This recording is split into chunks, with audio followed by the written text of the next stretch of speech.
Isang mapagpalang hapon po sa ating lahat, mga kapatid. Welcome po muli sa ating gawain sa hapong ito via FB Live. Siyempre, bago pang lahat, binabati natin ang ating mga kapatid sa iba't ibang lugar.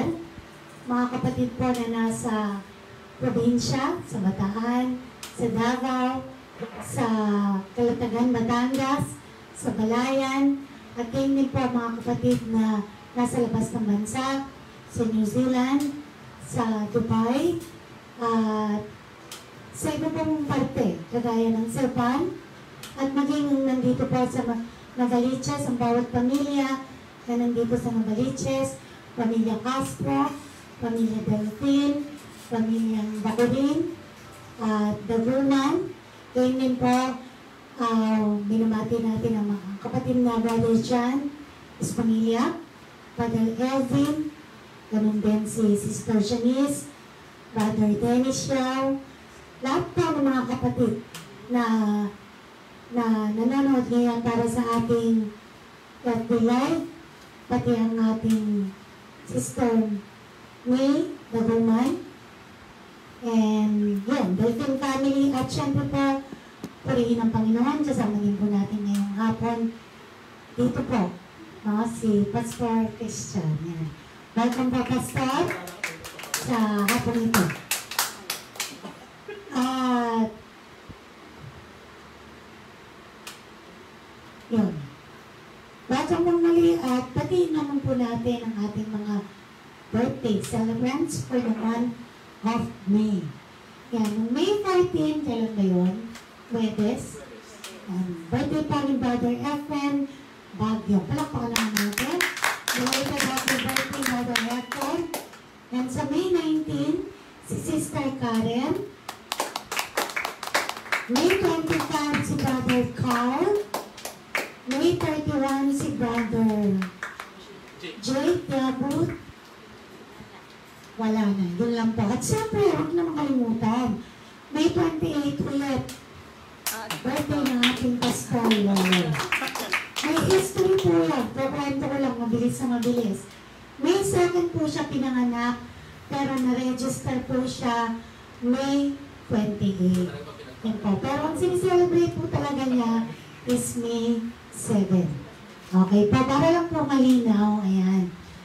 So, muli po, ihanda po natin ang ating sarili, ating mga notebooks, ballpen, syempre ang ating mga puso para sa hapong ito, para sa ating Panginoon, para sa ating gawain na muli maibigay natin sa Panginoon ang lahat ng pagtaas at papuri para sa Kanya sa hapong ito. Bago po tayo magsimula, muli po tayong yumuko at tayo po ay mananalangin, tayo po ay yumuko bilang pagpapakababa po sa ating Panginoon. Tayo po ay manalangin. Dakilang Diyos na makapangyarihan sa lahat. Maraming salamat, Ama, sa hapong ito na pinagkaloob mo. Salamat po sa bawat buhay, bawat kalakasan, ng bawat isa sa amin na patuloy niyong pinapahiram.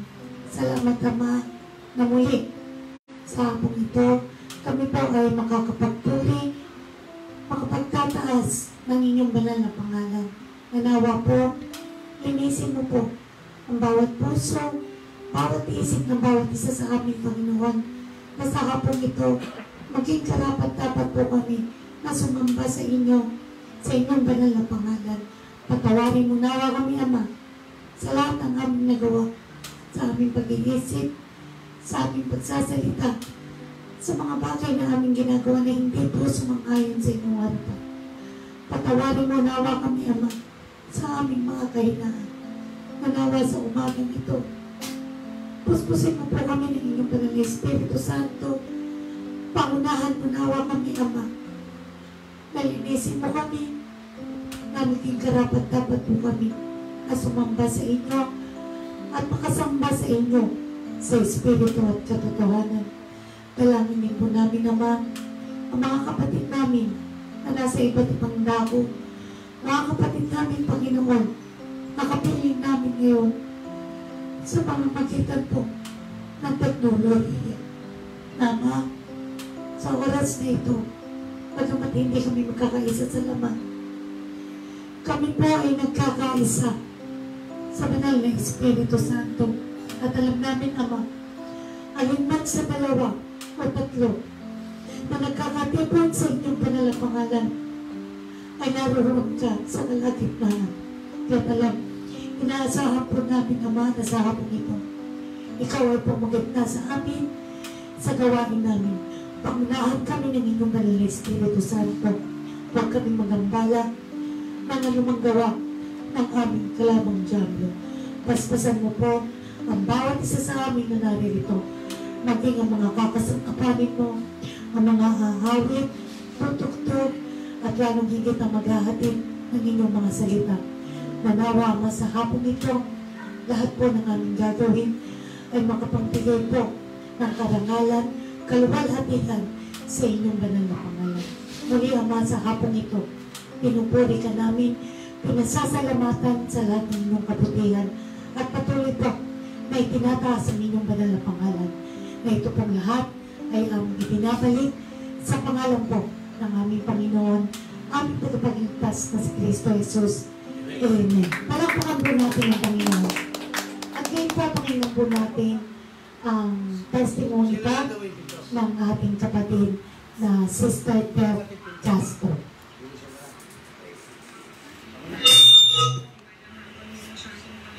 Nais ko lang po magpasalamat ang dito sa kabutihan at mahal sa amin ng Panginoon, sa pamilya ko, yung babae at patnubay na lagi po nang binibigay, yung provision, yung pong strong faith, mas lalong nag-stay po sa amin at sa family po namin. Noon po kasi April 27, nag-start po kasi yung symptoms ni Brother Francis na hilalagnat, simpleng lagnat, simpleng sakit ng lalamunan. So he was expecting na simpleng trangkaso lang kasi solar change na po dito sa UAE na medyo nag-start na nga pong uminit. And sabi ko, kasi obserbahan natin, nung May 4 ng gabi, magmamadaling araw ng May 5, sobrang taas po ng lagnat niya. So, I told him na pumunta na ng maaga sa hospital, magpa-swab test na nga po for COVID. So, na-test po siya ng May 5, and nalaman po namin yung result nung May 8, kasi nga po, medyo hirap na rin siyang huminga noon. Pero, diretso pa rin yung prayer namin. Yung worry ko naman, hindi talaga ako nagkaroon ng worry. So, nag-iisip ako na, Lord, nandiyan na yung symptoms, ayun na yung symptoms, pero yung meron mo Panginoon yung alam ko na gagana, may purpose ka for us. So, sige, diretso pa rin ako ng prayer, lahat ng remedy, ganun pa rin po yung ginagawa namin. And nun nga po, nalaman nga po namin ng May na nag-positive na po siya. So nga po, since nung Saturday of May 8, araw-araw yan, araw-araw po namin na tumawag sa Ministry of Health para makuha po siya, para po malagyan ng lunas or ma-quarantine nga po siya. Pero up until now po, we started calling Muhap May 8, and now it's May 16. Araw-araw po yan, constant akong tumatawag sa kanila. Yun pa rin ang yung sinasabi na, sige, tutugunan namin, ipa-priority namin since buntis ka, since may baby kayo. Pero up until now, wala pa rin pong kumukuha sa kanya from government ambulance. So, sabi ko sa kanya, tatagan mo yung loob mo, may si Lord, huwag kang papadala sa depression mo, kasi alam natin na ito, nangyayari na to, may purpose siya, may plano siya, magpakatatag ka, at umiwalain yung pananampalataya ko sa kanya. Yun po yung lagi kong sinasabi sa kanya.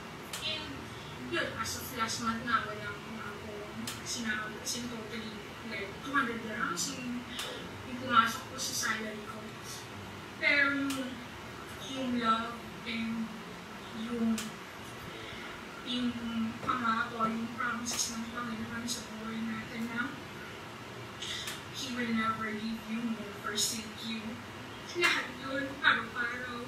Wala akong day one na positive ako hanggang negative ako na hindi siya naman po yung nag-positive. Sabi ko, Lord, ang sarap ng feeling na yung purpose mo, yung plano for us is sobrang napakaganda kasi hindi mo pinagsabay na mag-positive kami pareho. Dahil sino naman nga po talagang mag-aalaga sa baby namin kung pareho po kami mag-positive that time. So yung plano niya para sa atin, never natin i-question kasi maganda naman yung palalabasan ng mga plans niya. Hindi naman po lahat ng prayers natin overnight nakukuha natin yung mga sagot. Kailangan po talaga na yung bukal sa puso mo. Minsan din po kasi yung tiwala natin sa Kanya, kung hihiling tayo sa Kanya, pero yung tiwala po natin, yung doubts natin nandiyan po sa Kanya. When I started, yun nga po, na-discharge ako, yun lagi yung pinangusap niya sa akin na yung trust and obedience, yung full ng ikaw, yung sa sarili mo, ibigay mo sa Kanya. Kasi no matter what it is, He will change the situation. No matter how hard, how difficult na yung dala-dala mo, yung struggles mo sa buhay, lahat yung bibigyan niya ng tugon eh. Nasa iyo na lang yun kung magko-comply ka talaga sa pananampalataya mo or ibibigay mo yung full trust mo sa Kanya. Katulad po nung nagkalam nun si Brother Francis, around Sunday nun, May 9, okay na po siya, bumalik na po yung appetite niyang kumain, wala na siyang lagnat, dire-diretso na yung pagiging normal ng vital signs po niya kasi every now and then, talagang yung monitor ko, ganun din po kay Amira. Sobrang salamat sa Panginoon kasi yung anak po namin si Amira, sobrang lakas kumain, malusog, hindi mo nakikita na nanghihina. Tinataas ko ang Panginoon kasi kahit na ang dami po namin pagkukulang, ang dami namin pagkakamali, andyan pa rin po siya para ibigay yung 100% na pagmahal, 100% na nagpapadala siya ng mga tao, tumutulong po sa amin.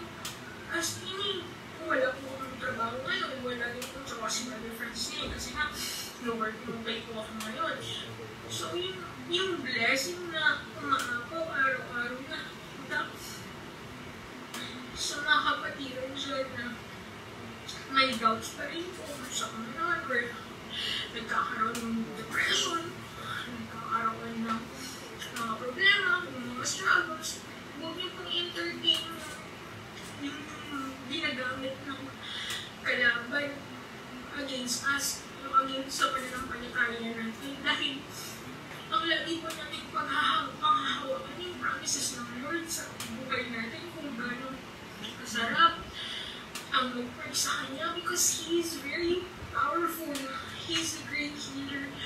Lahat ng circumstances, i-change niya yan. Magtiwala ka lang sa Kanya. Yung pure intention ng heart mo, ibigay mo sa nga po lagi ko mag-devotion ko. Kung matatak ko lagi sa isip ko na huwag mong ipagdasal lang ng pamilya mo, yung kakilala mo, yung mga kapatid mo. Kundi lahat ipagdasal mo, even yung unlovable. Kasi sabi nga ng Lord, walang taong hindi makasalanan. Kumbaga, tayo pa yung gagamitin niyang instrumento para i-spread out kung ano yung good news niya, kung gaano siya kasarap mamahal, yung init ng yakap niya, yung init ng pagmamahal niya for us is hindi nagbabago. Kaya po, sobrang magpapasalamat ako kahit magkakasama pa rin po kami nila Brother Francis isang kwarto. Yun, malakas po siya, malakas ako, ang anak ko, gano'n din. Kasi yung prayer, yung nabibigay sa amin ng full trust, pananampalataya sa Kanya, ibang feeling ko eh. Kaya dinideclare ko na, kiniklaim ko na Lord, sabi ko, sa susunod na swab test mo ni Brother Francis ng Tuesday and Wednesday, negative na po yan. Alam ko po, pagkakala ko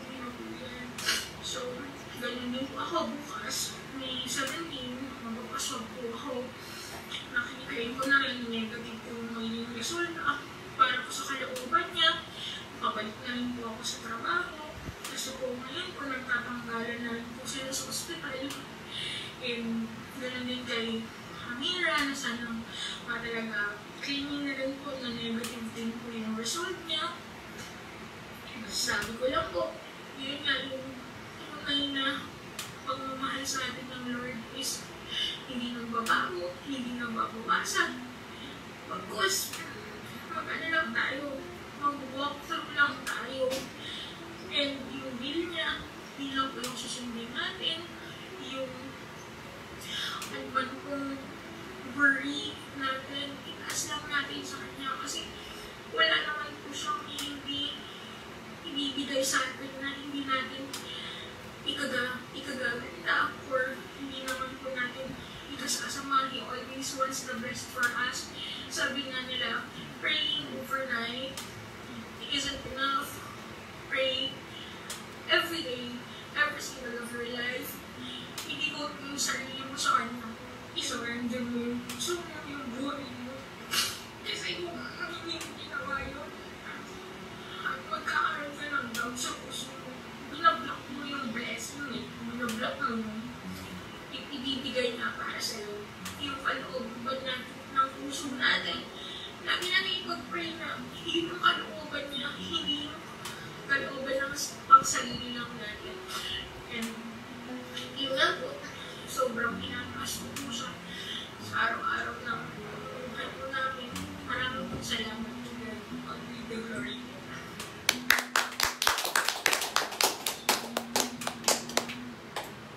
Purihin ang Panginoon sa buhay ng ating kapatid na Tef at Francis. At mga kapatid, patuloy po natin ipanalangin ng ating kapatid na Francis sa kanyang kalagayan.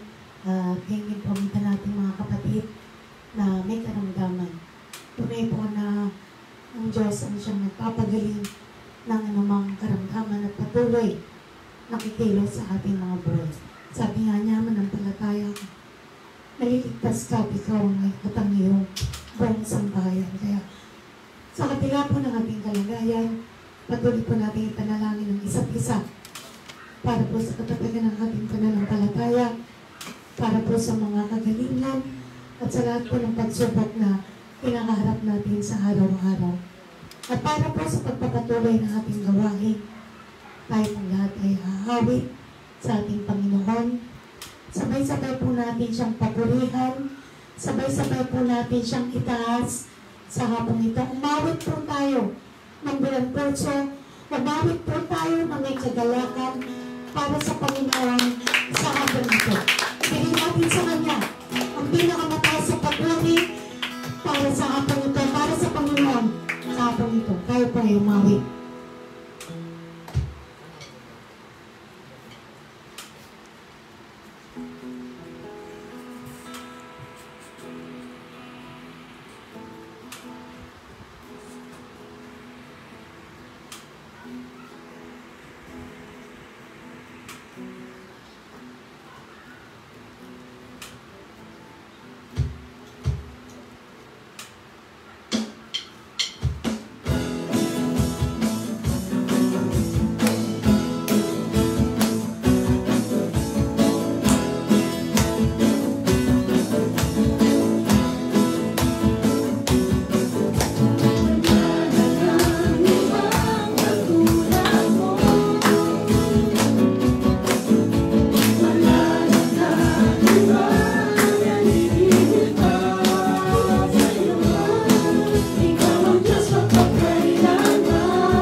patuloy po natin siyang itaas, patuloy natin siyang luwalhatiin sa pamamagitan ng ating mga labi at awit na nakamula sa ating mga puso.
Purihin ng Panginoon at ngayon po ating pong ihanda ang ating puso, ang ating isip, ang ating pong buong sarili para po sa mensahe ng Panginoon na iahatid po sa atin ang ating pastor, Pastor Christian. Palakpakan po natin ng Panginoon.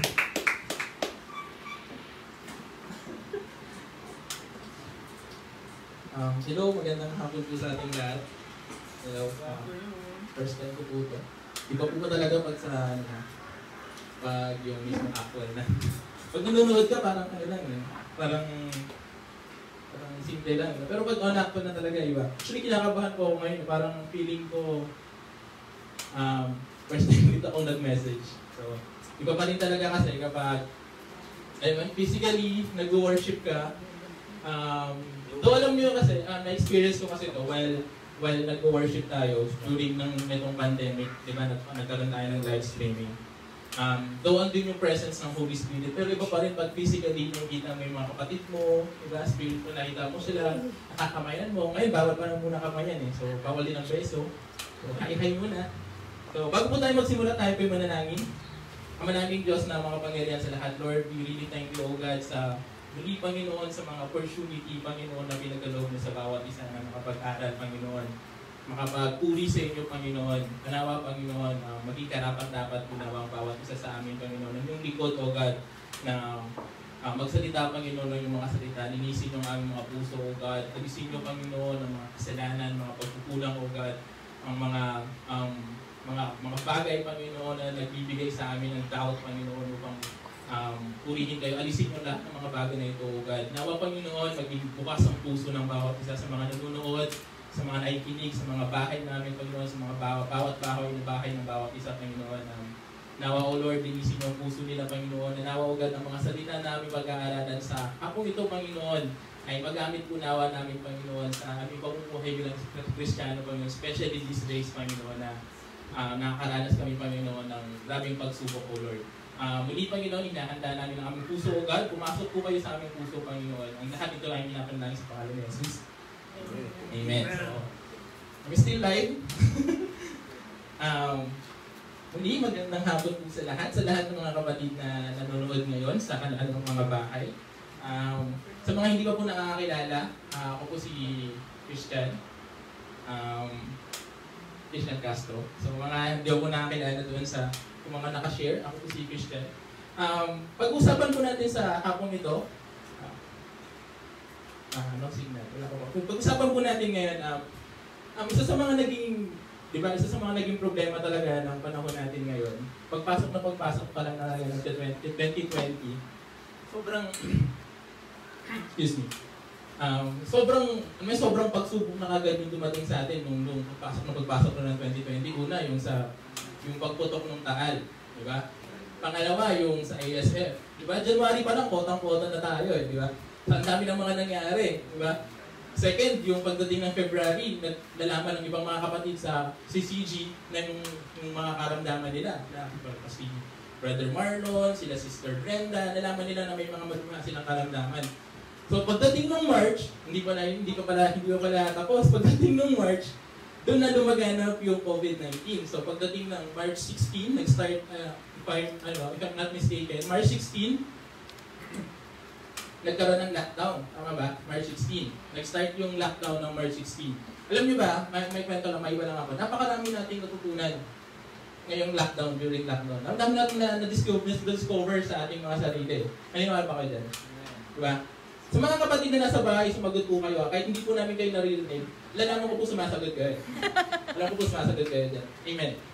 So, huwag nyo lang po nakasapa sa pagkama lang kayong baliw. Oo, pero wala naman kayong kausap. Pero, alam ko sumasagot kayo. So, napakarami nating na-discover during itong lockdown. Diba nang itong ECQ? Una, ano mga na-discover natin sa mga sarili natin? Lumabas yung mga talent natin. Diba? Umuso yung TikTok. Yung tuplok-tuplok na yan. Diba? Diba, may mga kapatid na lalo lumabas yung pagiging galing sumayaw, diba? Tapos magaling gumanta. Tapos isa pa sa mga naging talent talaga ng mga Pilipino during itong pandemic, yung ECQ is naging silang chef. Tama, Mr. Raya, thank you. Naging silang magaling chef, di ba? Paano ba naman gagawing, di ba, maraming putahe ang sardinas, di ba? Siligang sardinas, pritong sardinas, di ba? Barbecue sardinas, di ba? Barbecue omelette. So, lumalabas talaga yung talent natin. So, di ba, may mga bagay, mga masasamang bagay, sabihin natin masama, pero may mga mabubuting bagay din na ilalabas itong isipin na ito. Una, sa susunod, di ba nagkaroon tayo ng bonding sa ating family natin, di ba? Dati, halos wala tayong time, pero pagising natin sa umaga, prepare na sa pagpasok sa office, sa school, wala na tayong time na mag-hi sa ating mga parents, di ba? Sa ating mga mama, sa ating mga dada, ganyan. Tapos pagdating ng bahay, tulog na sila, then gabi na. So ngayon, nagkaroon na tayo ng time para makapag-hi sa kanila, di ba? So ang sawa na nga tayo sa mga mukha ng ating mga magulang, di ba? Hindi ba? Di ba? So, ngayon pag-usapan natin, di ba?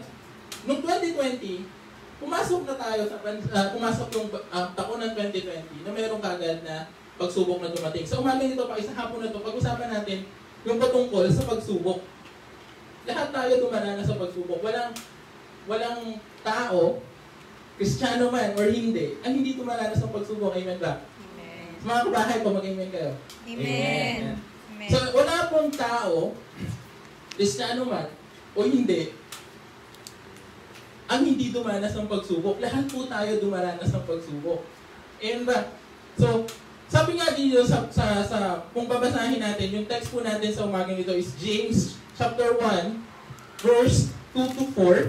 Kung babasahin po natin yan, Paki-next. Yan. So, sa English term, sabi niya, consider it a great joy, my brother and sisters, whenever you experience various trials.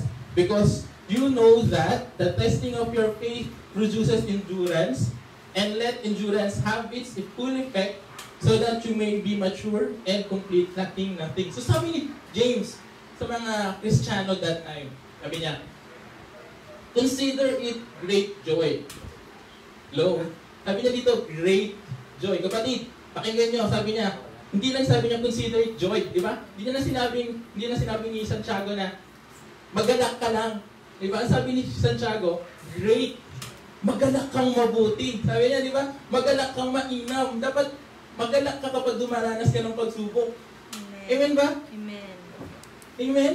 Amen. Sino bang, diba, kung siniisipin natin, nung panahon na pumutok yung vulkan, diba, na-wash out yung bahay mo, matutuwa ka pa ba? Nakita mo yung bahay mo punong-puno ng abo? Ang hindi ka kaya, nung nakita mo yung bahay mo punong-puno ng abo? Siyempre hindi, di ba? Nung nalaman ni Sister Brenda at ni Brother Marlon, yung kanilang karamdaman, di ba, may point there, hindi ko sinasabing ito yung naramdaman nila, pero tingin ko, nalungkot sila. Amen ba, Sister Brenda? Nalungkot sila. Si Brother Marlon nalungkot, nakalungkot. Pero sabi ni Santiago, consider it great joy. Matuwa ka, magalak ka, kapatid, kapag ikaw ay dumaranas ng pagsubok. Amen ba?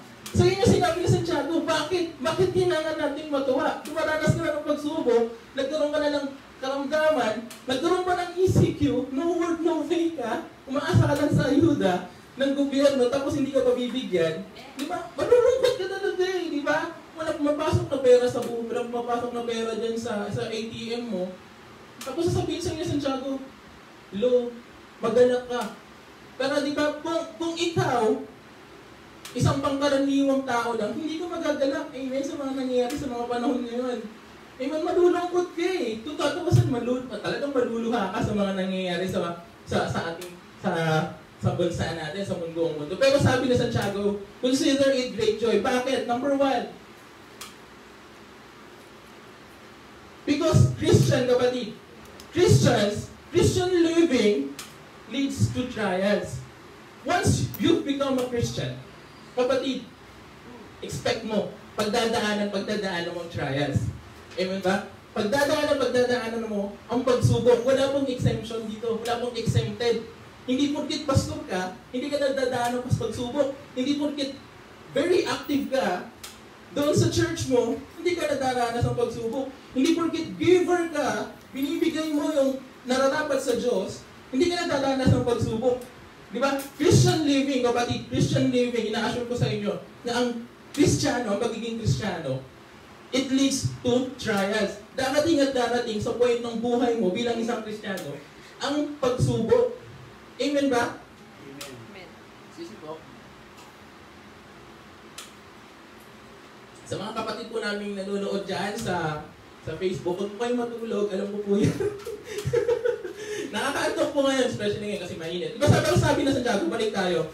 Sabi niya doon, consider it great joy whenever we as Christians experience trials. So, napakaraming mga Bible characters na kahit sobra silang nagtitiwala, nananampalataya sa ating Panginoong Diyos, dumana sila ng pagsubok. Unang example, si Job. Diba? Alam naman natin kung ano yung nangyari kay Job. Diba? Ano nangyari kay Job? Nagtitiwala sa Diyos. Amen to that. Amen. Amen. Diba? Nagtitiwala siya sa Diyos. Nananampalataya sa Diyos. Pero what happened to him? Diba? Sinubok siya. At kapatid, hindi lang basta-basta pagsubok yung nangyari sa kanya. Hindi lang isang beses siya sinubok. Maraming beses. Namatay yung kanyang mga alagang hayop. Wala lahat ng kanyang mga properties. Namatay yung kanyang mga anak. At hindi pa tapos doon. Nagkaroon pa siya ng karamdaman. Pero ano nangyari doon? Diba, bumitaw pa siya sa faith niya? No. Mas lalo pa siyang nagtumibay. Mas lalo pa nagtumibay yung faith niya. Second, sino pa mga Bible character ang dumaras sa pagsubok? Abraham. Diba? So alam natin, kilala natin si Abraham. Si Abraham, bago siya naging isang maraming nation, bago siya naging isang nation, bago siya naging isang malaking bansa, tinest muna siya ng God. Diba? Binigyan mo siya ng trials. Ano yung trials na yun? Ano sabi ng God? Diba? Nangako ang Diyos kay Abraham na bibigyan siya ng anak. Kahit na matanda na siya, binigyan siya, binangakuan siya ng Diyos ng anak. Binigay sa kanya si Isaac. So anong ginawa ng Diyos sa kanya? Binigyan siya ng pagsubok ng Diyos. Anong ginawa? Tinanong siya, sinabihan siya ng Diyos na i-offer sa kanya si Isaac. Hello? Matagal mong hinintay, kapatid. Di ba? Matagal niyang hinintay si Isaac. Matagal niyang hiningi sa Diyos. Tapos, biglang gano'n sasabihin sa'yo ng Diyos, Abraham, ihandog mo si Isaac. Kung tayo yan, mga kapatid, kung sa panahon natin ngayon, anong gagawin natin? Like, tatakas ko yan. Di ba? Hindi, tatakas ko to. Punta ako sa malayong lugar doon sa hindi ako makikita ng Diyos. Pero hindi ganun yung ginawa ni Abraham eh. Amen ba? Ginawa niya lang naniwala siya, nanampalataya sa Diyos. Amen? Alam niyo ba bakit, kapatid? Bakit ganun yung kanilang perception sa pagsubok? Kasi, sabi ko nga di ba kanina, Christians and non-Christians experience trials. Tama ba? Lahat tayo nakaka-experience ng pagsubok. Pero ano yung difference natin with them? Ano yung difference sa mga Kristiyano, sa mga hindi Kristiyano? Kasi tayo mga Kristiyano, kapatid, ang trials, we see trials, nakikita natin ang pagsubok, hindi bilang problema.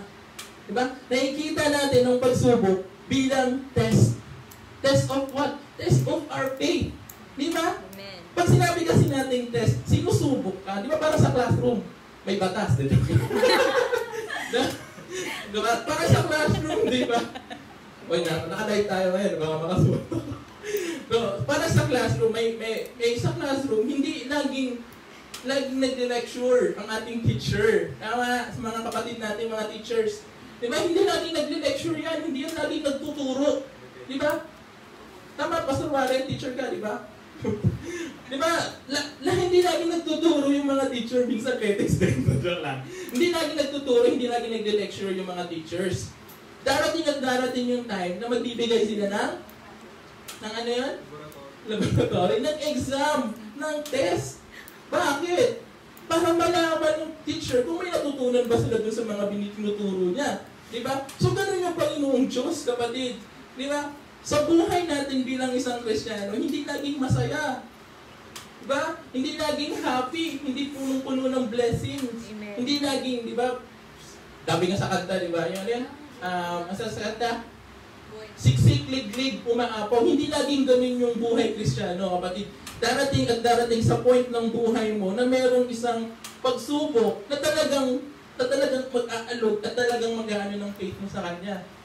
Diba? At ito pa, pinapangako ng Panginoong Diyos sa bawat isa. Hindi ka bibigyan ng pagsubok na hindi mo kakayanin. Amen ba? Amen. Diba? So, kapatid, binigyan ka ng ganitong pagsubok, meaning, kaya ng faith mo yan. Kung binigyan ka ng pagsubok ng Diyos, na magabang karamdaman, meaning yung faith mo, ganun kagrabe. Amen ba? Meaning, kaya ng faith mo na labanan o pagtagumpayan yung pagsubok na yan. Sabi nga, diba, hindi binibigyan ng Diyos o ng Panginoong Diyos ang isang Kristiyano ng pagsubok na hindi niya kakayanin. Amen. Amen ba? Amen. Mga kapatid, amen. Amen. So, ganun din yan, di ba? Eh, ganun din, hindi tayo pababayaan ng Diyos. Kung binigyan ka ng Panginoong Diyos ng pagsubok, kapatid, panghawakan mo yung pangako ng Diyos. Ano ba yung pangako ni Jesus Christ sa Hebreo? Ano yan? I will never leave thee nor forsake thee. Hindi tayo pababayaan ng Panginoong Diyos. Especially sa mga panahon na tumaranas tayo ng pagsubok. Amen. Tama ba? Amen. Amen ba? Amen. So, bilang isang Kristiyano, we have to expect trials. We have to expect hardships. We have to expect problems, kapatid. Pero huwag nating pababayaan ang ating pananampalataya sa Kanya. Huwag nating i-give up. Alam niyo yun, huwag nating i-give up yung faith natin dahil dun sa mga pagsubok na dumating sa buhay natin. Amen? But instead, di ba dapat mas lalo pa tayong magtumibay dahil dun sa mga pagsubok na dumating sa ating buhay. Even si Jesus Christ, sinabi niya sa Mateo chapter 24:9, sabi niya, kapag kayo pinersecute, in the name, sabi ni Jesus Christ, kapag pinersecute kayo, sa pangalan ko, maging kagalakan to sa atong bawat isa, sa bawat mga Kristiyano. Diba? Nangako kasi ang ating Panginoong Jesucristo. Sabi niya, yung mga pagsubok, yung mga kahirapan na naranasan natin dito sa mundong ito, sa earth, dito sa sanglibutan, wala yan sa may kukumpare natin na glory doon sa naghihintay sa ating sa heaven. Amen ba? So napakagandang promise sa atin ng ating Panginoong Diyos yun. Number 2, Di ba? Again, we experience trials. Christians experience trials. Sure yan. And as we experience trials, it will lead to endurance. Ano ba yung Tagalog ng endurance? Pagbabata or pagtitiis. Di ba? So, one good example dito, di ba, aware naman siguro ang bawat isa sa endurance sport. Amen. Amen. Mga kapatid sa bahay, amen. Gise, good.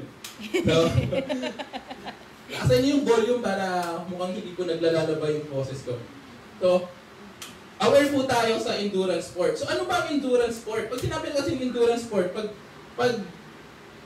next mga klong. Endurance meaning ng endurance is the ability to withstand hardships or adversity. Pag sinabi natin ability to withstand, pag sinabi natin nun, yung may kakayahan kang paglabanan, tumayo, lumaban, regardless kung nagraranas ka ng paghihirap ng hardships and adversity. That's endurance. Diba? Sabi nito ni James Santiago sa chapter 3. Sabi niya, the trials will lead to endurance because you know that the testing of your faith produces endurance. So while we are experiencing trials, while we are testing, kung habang tinitest ng ating Panginoong Diyos, yung ating faith, nagpo-produce tayo ng endurance. Amen ba? One good example here, hindi na tayo lalayo. I-example na natin si Pastor Warren. So, ano ba yung mga pinagkakabalan ni Pastor Warren? Favorite ko si Pastor Warren kasi last time, minention niya ako. So, yun. So, hindi na tayo lalayo. Balik tayo, punta tayo kay Pastor Warren. Si Pastor Warren, before, nung i-record mo Pastor Warren nung unang beses ka nagbuhat ng weights, anong naranasan mo? Lalagnatin. Amen. Para daw siyang lalagnatin. Diba? Mahirap kasi naman talaga. Diba? To be honest po, mga kapatid na mga nanonood, sa katawan ko po ito, hindi ko napala, pero nag-weights din po ako. Masyado lang akong busy. Yeah. Pero kapag kasi pag dumaan ka sa mga ganong, sasabi nga ni Pastor Warren, para daw siyang lalagnatin nung unang araw na nagbuhat siya ng dumbbell, ng barbell. Pero habang tumatagal, Pastor Warren, habang patagal, habang nagbubuhat ng ano nararanasan mo? Nagdadagdag ka na ng weight. Nagdadagdag ka na ng weight kasi nasasanay ka na doon sa weight, nasasanay ka na doon sa bigat. Tama ba, Pastor Warren? Parang ganun din niya sa pagtakbo. Di ba tumatakbo dito? Taas ang kamay. Mga kapatid na nasa bahay, taas po kayo naman. Tumatakbo po si Pastor Warren, si Pastor Lloyd, tumatakbo siya. So mga tumatakbo po, yung unang beses na tumakbo sila, hindi nila kaya tumakbo ng 1 milya, ng 1 kilometer. Sobrang pagod na pagod sila.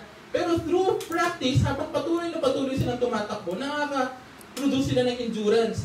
Nakakatiis na sila, nakakaya nila. Parang tutugtog Pastor Warren. Nasasanay na siya dun sa bigat ng weight. So, ang ginagawa ng Pastor Warren, nagtatagdag na siya ng bagong weight.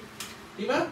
So, ganun din yan sa ating mga kapatid, sa ating buhay Kristiyano. Habang dumaranas tayo ng pagsubok, habang dumaranas ang ating pananampalataya ng pagsubok, mas lalo tayong nasasanay. At kapag tayo nasanay, nakakapag-produce tayo, nakakapagtiis na tayo, natutunan na tayo magtiis. Amen ba? Amen. Diba? Napagtiisan na natin kumain ng sardinas pag 2 buwan. Bakit ito hindi natin kayang gawin? Diba? Amen ba? Napagtitiisan natin ng lahat ng pagsubok. Kasi alam natin, ipinangako ng Panginoong Diyos yan sa pamamagitan ng kanyang mga salita. Pinangako natin Panginoong Kristo sa pamamagitan ng kanyang salita na habang tayo dumaranas ng pagsubok, napagtatagumpayan natin at nagkakaroon tayo ng gift of Holy Spirit. Amen? Kapatid, ang endurance is gift of Holy Spirit. Amen ba? Pagtitiis, napagtitiisan mo yan. Di ba? Habang dumaranas ka ng pagsubok, napagtitiisan mo at pag napagtitiisan mo yan, nananalo ka. Di ba? Napagtatagumpayan mo yung pagsubok. Balik tayo kay Job, kapatid. Di ba? Napagtagumpayan niya yung pagsubok na binigay sa kanya ng Panginoong Diyos. Binigay sa kanya yung karamdaman, yung kahirapan. Then napagtiisan niya ng lahat yun. Amen ba? Napagtiisan niya yun, napaglabanan niya, napagtagumpayan niya. Amen ba? Trials are equal to the testing of our faith. God can use trials to test us in our faith. Ginagamit ng Panginoong Diyos ang mga pagsubok, kapatid, upang i-test ka niya. Tama ba? Upang i-test niya kung gaano katibay yung pananampalataya mo sa Kanya. At so, para makita yung test na yun, na pagtitiisan mo. Amen? Nagkakaroon ka ng endurance, di ba? Nagkakaroon ka ng pagtitiis doon sa mga pagsubok na dumarating sa buhay natin bilang isang Kristiyano. Amen ba? Amen. Amen. Number 3. Parang ang bilis ko, no?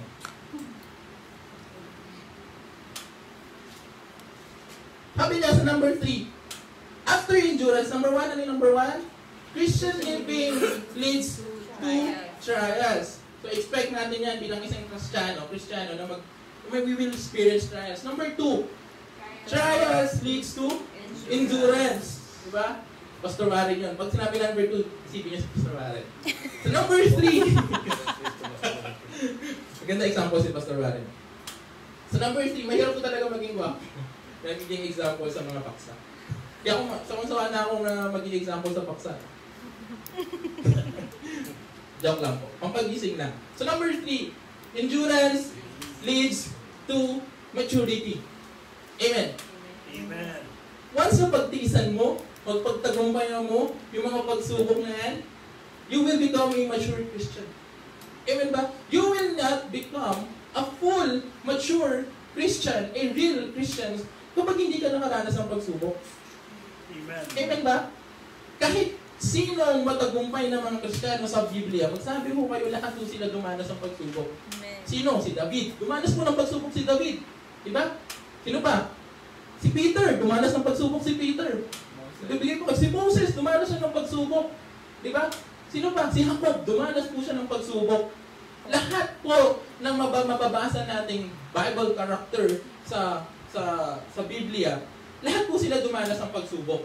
Pero anong nangyari? Napagtagumpayan nila yung pagsubok na yun, and then after that, they became a mature Christian. Napagtagumpayan at naging mature silang Kristiyano. Nalaman nila ang plano sa kanila ng Panginoong Diyos. Sabi niya sa verse 4, and let endurance have its full effect, that you may be mature and complete, lacking nothing. So wala ka ng pagkukulang pa dahil sa mga pagsubok na ibinibigay sa iyo ng Panginoong Diyos. Diyan ka magmamature, kapatid. Let's lagi nating isipin, kapatid, na kaya ka pinagkalooban ng pagsubok ng Panginoong Diyos. Kasi yun yung magiging way mo para maging mature kang Kristiyano, para maging isang full Christian, maging isang tunay na Kristiyano dahil sa pagsubok na dinadanas mo ngayon. Binigay sa iyo ng Panginoong Diyos ng pagsubok, binigay na sa iyo ng Panginoong Diyos yung pagsubok na yan. Kasi wala lang, hindi dahil wala lang. Diba? Binigay sa iyo ng Panginoong Diyos yung pagsubok na yan hindi dahil trip ka lang ng Diyos. Diba? Nawalan ako ng trabaho, Lord. Siguro trip mo. Hindi. Binigay sa iyo ng Panginoong Diyos yung pagsubok na yan kasi may plano siya sa iyo. Amen ba? Amen. Lahat ng mga pagsubok na dinadanas natin ngayon, lahat yan ay nakaplano sa ating Panginoong Diyos. Hindi pa natin alam ngayon, currently, hindi pa natin nare-reveal kung ano yung plano na yan. Pero pagkatiwalaan natin yung ating Panginoong Diyos na mayroong i-reveal na plano sa atin through those trials. Amen? Saka natin mag-realize, di ba? Kaya pala ako nagkaroon ng ganitong pagsubok kasi ipagkakaloob sa akin ng Panginoong Diyos yung ganitong blessing. Amen to that? Di ba? Nakita niyo ba si Moses? Di ba? Binigyan siya ng pagsubok. Nakapatay siya, mayaman siya di ba? Nakapatay siya ng isang Egyptian soldier. Di ba? Kung titingnan mo, di ba? Maganda yung buhay niya, nagbubuhay hari siya. Di ba? Kung binigyan siya ng pagsubok, kung titingnan mo, di ba? Parang nakakapanghina kasi maganda yung buhay niya Di ba? Hindi niya kailangan mag-isip kung anong kakainin niya, di ba? Kung anong luto sa sardinas ang gagawin niya. Hindi niya inisip yung ganun. Kasi mayaman siya. Di ba? Pero binigyan siya ng pagsubok ng Panginoong Diyos. Amen? Amen. Nung una, hindi niya malaman kung ano yung plano sa kanya ng Panginoong Diyos. Di ba? Kung titignan mo, napakahabang panahon bago na-reveal kay Moses kung ano yung plano sa kanya ng Panginoong Diyos.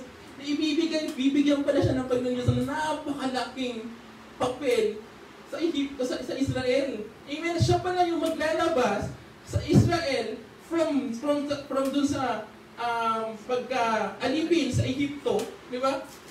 Para maging isang malayang tao, magkaroon ng sariling bansa, mapuntahan yung pangakong lupa ng ating Panginoong Diyos. Amen ba? So ganun yan, kapatid. Kung minsan, nararanasan natin ngayon, naiisip natin ngayon na parang sobrang hirap ng buhay, kapatid, magtiwala ka. I-reveal ng Panginoon, hindi man ngayon, i-reveal ng Panginoong Diyos yung pangako niya sa'yo, yung plano niya sa'yo. Diba? Magtiwala ka ng panghawakan mo kanyang promise. One good example here is, wag na sa gold kasi masyadong gasgas na yung gold. So, alam naman natin kung paano yung proseso ng paggawa ng metal. Amen ba? Amen. Amen? Yung mga ginagamit sa mga bridges, Ay, sa mga hindi pala. Kasi yung mga bakal na ginagamit sa mga bridge, sa mga bahay, sa mga building, sa mga mall. So, ang lalaki niyan, di ba? Nakita na ba kayo yan? Nakita na kayo, malamang nakita na kayo. So, yung mga bakal na yun, hindi ho kagad naging bakal yun. Di ba? Hindi yan yung pagka-pukpuk nila doon sa buwan. Pag nakita nila isang bar kagad ng bakal. Di ba? Uy, may bakal na, patayo natin ng bakal. Hindi ho kagad ganun yun. Nadadaan yun sa napakaraming proseso bago maging isang bakal. Amen? Tama, sabi ni Pastor Warren, tinutunaw. Una, minimina muna. Hindi mo natutunawin. Minimina muna. Yung black sand. Black sand po, yun, ginagawang bakal yan. Minimina muna yung mga yan. Tapos, papadaanin yan sa sobrang init na apoy. Sobrang init, sa apoy na sobrang init. Wala namang apoy na hindi mainit, diba? I corrected myself. So, sa sobrang init, padadaanin niya sa proseso na yan. Tutunawin yan. Pastor Warren, doon pala. So, tutunawin yun. So, sobrang magiging isang parang liquid yun. And then after that, saka pa lang siya mumoldehin. Alam ni Pastor Dewey yung pagmumolde kasi mold maker siya. So, minumolde yan. Saka pa lang siya magiging isang bakal. So, ganun yan. Ganun proseso yan. Pupukpukin yan, ipitin yan, susunugin yan. So, ganun yung proseso ng isang bakal. And then, saka pa lang siya magiging isang matibay na bakal. Amen? Saka pala siya pwedeng maging isang pundasyon sa bahay. Saka pala siya pwedeng maging isang pundasyon sa building or sa mga tulay, di ba? So ganun yung ating mga pananampalataya. Amen? So kung nakakaranas tayo ng mga pagsubok ngayon, it means that God is processing your faith. Pinaprocess ng Diyos yung faith mo, kapatid. Amen. Bakit? Para i-mold ka into a strong Christian. Amen. Amen? Amen. Para ma-mold ka ng isang matibay, matatag, at malakas na Kristiyano na kahit na anong klaseng pagsubok ang dumating sa'yo, sasabihin mo sa sarili mo, pagsubok lang yan. Diba? Napagdaanan ko lang marami. Maliit lang yan. Amen ba? Amen. That is the fruit of endurance. Diba? Doon tayo magkakaroon, yung magiging resulta kapag patuloy natin pinagtitiisan yung mga pagsubok na binibigay sa atin ng Panginoong Diyos. Amen? Amen. Sabi ni James wants us to embrace trials because they lead us into maturing into the type of Christian that God created us to be. Nilikha tayo ng Panginoong Diyos para maging isang mabuting at matatag na Kristiyano. Nilikha ka ng Panginoong Diyos, kapatid, na nakikinig ngayon sa kanilang mga bahay. Nilikha ka ng Panginoong Diyos para isang maging matatag na Kristiyano. So kapag binigyan ka ng Panginoong Diyos ng pagsubok, huwag kang mag-give up. Amen? Kasi hindi ganyan din ginawa eh. Hindi ka ginawa ng Panginoong Diyos para mag-give up. Amen? Hindi ka ginawa ng Panginoong Diyos, hindi ka nilagay ng Panginoong Diyos sa buhay mo ngayon, sa mga pagsubok na naranasan mo, hindi ka nilagay ng Panginoong Diyos sa sitwasyon ng buhay mo ngayon. Para nang i-give up yung faith mo? No, kapatid. Di ba? Hindi ka bibigyan ng Panginoong Diyos ng pagsubok. Para nang i-give up mo yung pananampalataya mo sa Kanya. Amen ba? Naniniwala ba kayo sa akin? Amen. Amen. Ginawa niya, binigay niya yung pagsubok na yan para mas lalo pang tumiba yung faith mo sa Kanya. Amen. Para mas lalong magkaroon ka ng meaning, magkaroon ka ng malaman mo kung ano yung plano sa iyo ng Panginoong Diyos. Amen. Di ba? Yun yung pangako sa iyo ng Panginoong Diyos. So huwag kang mag-give up. Huwag tayong bibitaw sa pananampalataya natin sa Kanya. Kasi wala tayong bang magagawa kundi kumapit sa pangako ng ating Panginoong Diyos. Sabi pa niya, We will never become a full Christian without suffering trials. Hindi tayo magiging isang tunay na Kristiyano, diba? Hindi tayo magiging isang mature na Kristiyano kung hindi tayo nakakaranas ng pagsubok. Amen? Amen? Kasi lahat, pinanggit ko sa number 1, lahat ng Kristiyano will experience trials. Walang exemption, hindi exempted. Kahit ikaw yung pinakamasipag na Kristiyano, kahit ikaw na yung pinakatapat na Kristiyano, you will experience trials, kapatid. So ano ang kailangan natin gawin? Is to make those trials as a test of our faith, and then gawin natin yung mga pagsubok na yon upang makamit natin kung ano yung plano ng Panginoong Diyos sa ating buhay bilang isang Kristiyano. Amen. Amen? So sa panahon kasi natin ngayon, we are experiencing a lot of trials. Diba? Pagsubok, sobrang pagsubok talaga. Hindi pa natin alam kung kailan malilift yung ECQ sa NCR, sa Metro Manila, naka-modified ECQ. So bawal pa rin yung mga mass gathering. So kapatid, gamitin natin itong pagsubok na to, gamitin natin itong trials na to, para mas lalo pang tumibay yung ating pananampalataya sa ating Panginoong Diyos. Huwag natin gawing dahilan na kaya, ayoko na magsimba kasi wala namang simba eh. Di ba? Di naman nakikita ni Pastor na nag-live stream ako after ko na lang saka lang post ako. Yung pala, ang dami nang nakasave na picture doon sa cellphone. Ano ba ngayon Sunday? Sige, picture na. Pero hindi naman pa nakinig. Di ba? Ginagawang dahilan ng ibang mga Kristiyano yan eh. Di ba? At ito pa, maraming mga Kristiyanong puripot ang natuwa during ECQ. Bakit? Walang tithes and offering. Diba? Tama, di ba? Mga Kristiyanong, ang Christian Church of God, wala pong puripot dyan. Amen? Di ba? Maraming mga Kristiyano ang natuwa. Pero mas marami ang mga hindi natuwa during ECQ. Kasi nawala na yung, alam mo yun, kahit nasabihin natin na we are still nagsisimba, nagkakaroon tayo ng live streaming. Pero iba pa rin talaga kapag physically nakakakita mo, nakikinig ka, di ba? Alam niyo po ba yung difference ng physically, saka, kasi na-experience ko lang ngayon, na physical, na nag-worship, hindi ka pwedeng pumikit dito. Kasi ilan lang kami, may kita mo pag tulog ka na. Kapag nandiyan ka sa bahay, pwede kang pumikit. Diba, mag-a-alarm ka na lang kapag tapos na. Uy, nag-pray na pala, tapos na picture na pala. Ganun. Yun yung difference, di ba? Pero alam mo kapatid ba ng ganyan sa atin, di ba? Lahat tayo nakikinig, lahat ng ating mga kapatid ay bukas, hindi lang ang mata, kundi ang puso sa pakikinig sa ating salita. Amen. So ngayon, sa gamitin natin kapatid bilang pagtatapos, gamitin natin kapatid na yung pagsubok na pinagdaranasan natin, gamitin natin yun bilang isang stepping stone, bilang isang bagay na pwedeng magpatibay sa ating mga pananampalataya. Let's all remember that there is always purpose in trials. So maraming mga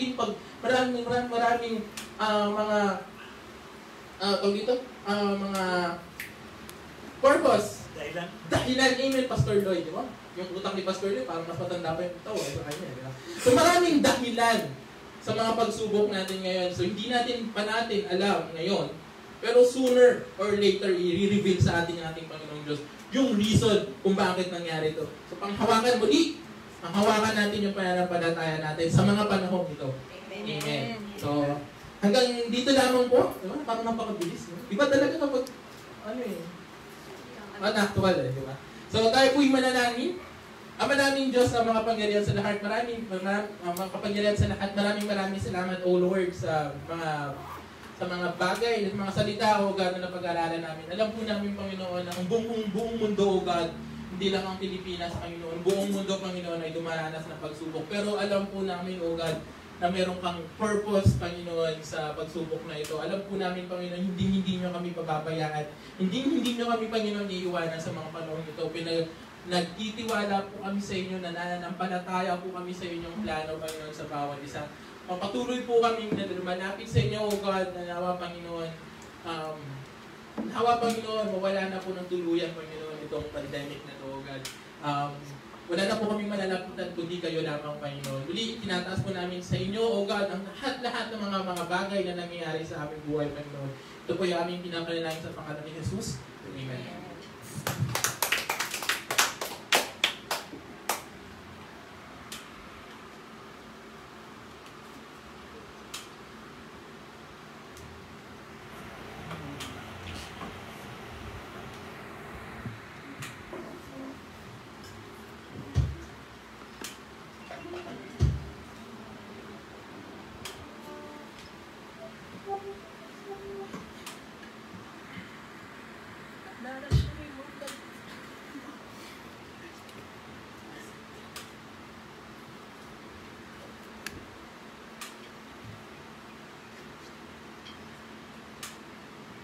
At para po sa ating pangwakas na awitin, awitin po natin ang kasama natin ang Diyos.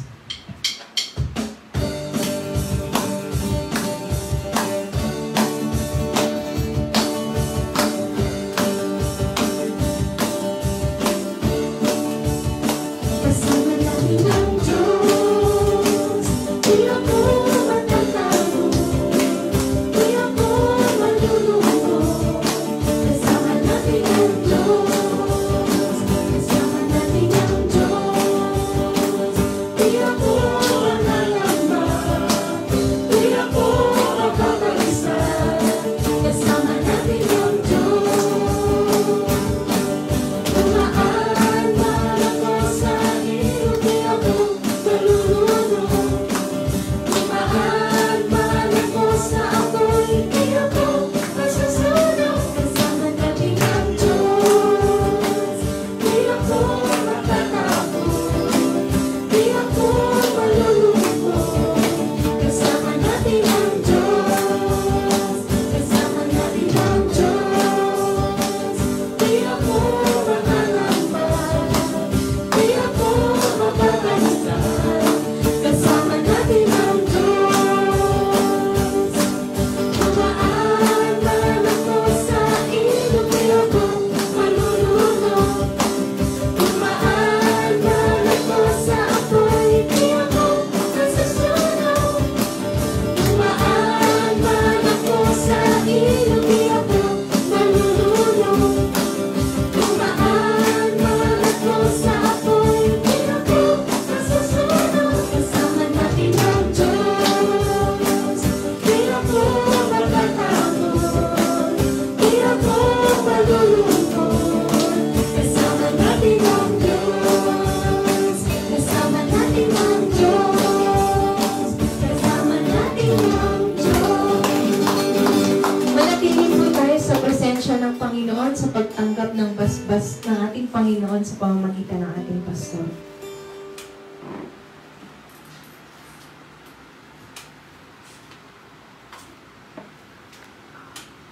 Ang ating pong presensya ay sa Panginoon, itaas po natin sa Kanya. Ang lahat po nasa sa ating puso, nasa ating isip, dahil siya po ang nangangako sa bawat isa sa atin na kung sino man ang sa Kanya ay humihingi, Kanyang binibigyan.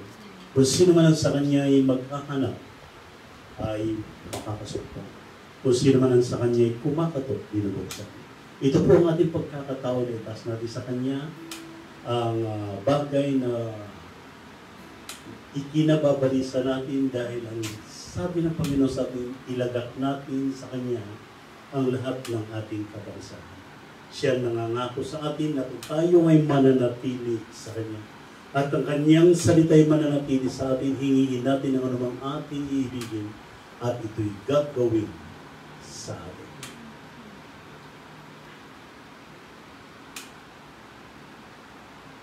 Ang biyaya ng Panginoong Jesus at ang pag-ibig ng Diyos at ang pakikipisan ng banal na Espiritu Santo ay sumaatin nawang lahat. Amen. Salamat po natin ang Panginoon at maraming salamat po muli sa lahat. Pagpalain kayo at kapayapaan sa inyo. Maraming salamat po, Brother Jan, Brother Elvin, Sister Ernavi, Delphin family, Tim Castro, salamat po sa inyong patuloy na pakikisa at patuto at ating mga kapatid, Yabot family, at ang Castro at Vasquez family, gayon din Sister Sanis at Sister Dayan at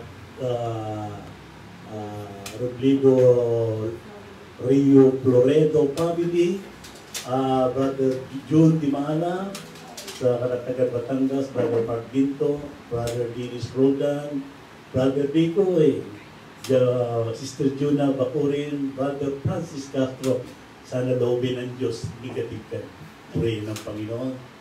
Sister Shirley Vasquez, at ang ating kapatid na Brother Jerome Kaunar, at Diaz family ng Abataan, Sister Florcia Garcia at Brother Philippine. God bless po sa inyo, Brother Ronnie at Sister Maris sa New Zealand. Praise the Lord. Purihin po ang patuloy niyong pakikipagkaisa. Sana po may pagpapatuloy po natin ang gawain at nawa po ay nagkaroon po ng karagdagang kaalaman, pagpatibay ng ating panampalataya, ang ibinahagi po sa atin ng ating Pastor Cristo. God bless po at maraming salamat po. Bye-bye. Magandang tanghali.